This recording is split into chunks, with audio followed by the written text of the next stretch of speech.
like that's getting started in Pittsburgh. And, that means a lot to me.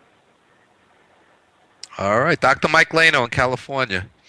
And before I forget, I've got to throw out this quick plug. An old school show and convention, May 29th, Northern California in Stockton at the Teen Impact Center. Call 209-570-5396.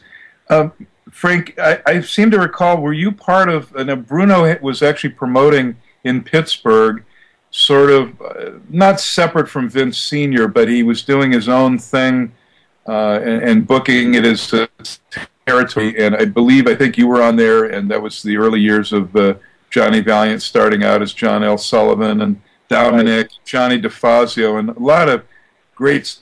Can you tell us about that? Because I've known Bruno since '71, but I've never really asked him in depth about this. As I don't know if it was like sort of working a little bit with Pedro Martinez, or if it was just Bruno on his own. I think it was Bruno on his own, with working with Vince, and I think Ace Freeman was the booker. Him and Rudy Miller were running it. When I first broke in, though, with Bruno was mostly up in New York and working a territory, up there, and Toots Munt was the promoter here with Vince Senior and that, and then after Toots died, I think Ace took over, and him and Rudy Miller were running a thing. Then and then Bruno come in. He come in working a lot of local shows with it too. And after that, I think Bruno did get rid of the territory, and I don't know if Pedro took it over or him and Johnny Powers, I think, took it over. And I'd worked a lot for Pedro up there in Pittsburgh when he had it, and up in Buffalo. Did he treat you fairly? I've heard a lot of you either liked him or you got angry at the payoffs and stuff with Pedro, and I guess depending on whatever. What did you think of Pedro? I didn't think he was bad. I heard a lot of stories too, but I had no problems with him, But, he was fairly good. He was fairly good with me. He was fair, I guess the big boys making a big money would complain about him, I guess. Well, he used some guys that were ethical, some real tremendous talents. Ernie Ladd, Waldo Von Erich. Valentine. I mean, Johnny Valentine wouldn't put up with anybody screwing him over on a payday. I know. And that's kind of the thing I miss. We had on a friend of mine who put together a chic documentary, and you're seeing footage of Gene Kiniski and the Funks and Johnny Valentine and Pampero Firpo, and right. And honestly, I think the vast majority of us who grew up, I've been shooting for the Japanese magazines primarily since 1966, but I would rather watch old tapes and old footage of a guy I consider, and I always even tell him right to his face, the most ethical guy ever in pro wrestling, Bruno Sammartino. I would rather watch stuff that you were doing and Bruno was doing than anything happening today. It's a different animal. It's like right. Ringling Brothers.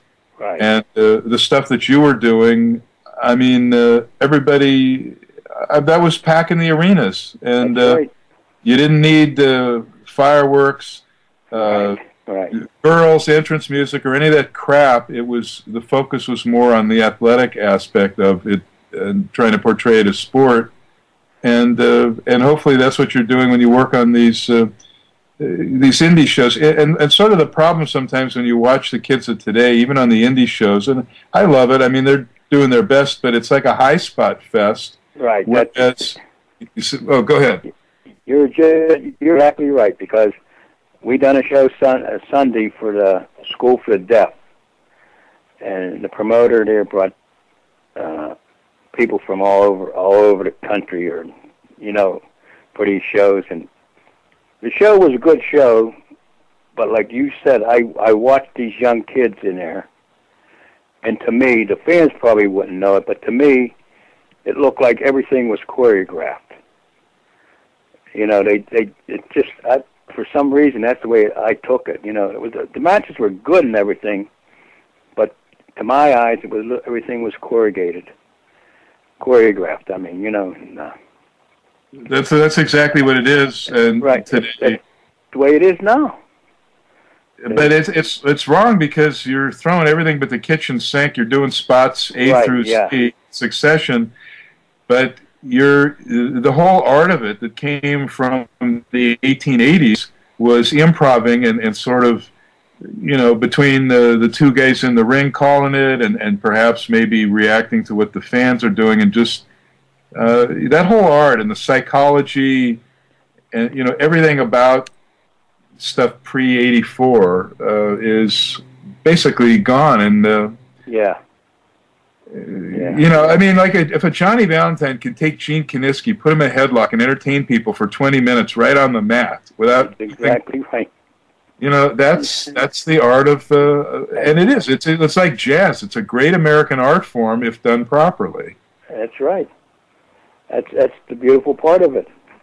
You know, like me, I try and that's my way of teaching these guys now. What I'm telling them, you know, and I tell you what, they come a long way.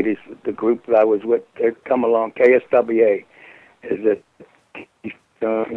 They come a long way from about 8 years ago when I got with them. You know, they were all learning, and I was teaching them the proper way that I was taught.